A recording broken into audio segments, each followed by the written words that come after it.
నమస్తే అండి. నా పేరు సుమయ్య. డియర్ ఉమా అని ఒక ఫిలిం తీసాం.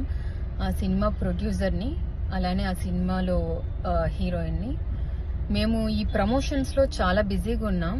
నా దాకా ఇంతవరకు రాలేదు. సడన్గా నేను ఫోన్ ఆన్ చేసేసరికి మా ఫ్రెండ్స్, మా ఫ్యామిలీ ఏదో వీడియో ట్రెండింగ్ అవుతుంది అనేసి everyone is calling.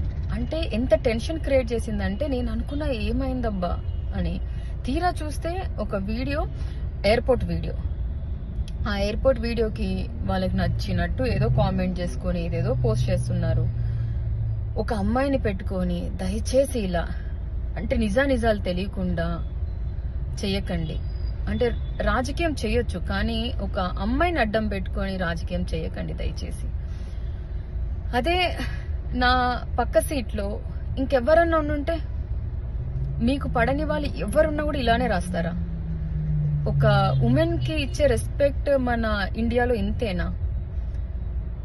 I'm feeling so bad about this.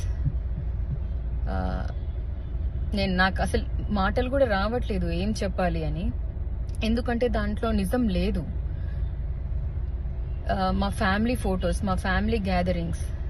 నేను అనంతపూర్ అమ్మాయినండి. ఆబ్వియస్లీ మాకు చుట్టరికం ఉంది, మాట్లాడుకుంటాం. ఇంటికి వెళ్ళడం, వాళ్ళు రావడం, మేము వెళ్ళడం జరుగుతూనే ఉంటుంది. దాన్ని కూడా సడన్ గా ఇలా చేస్తున్నారంటే నేను దీన్ని ఎలా తీసుకోవాలో నాకు అర్థం కావట్లేదు.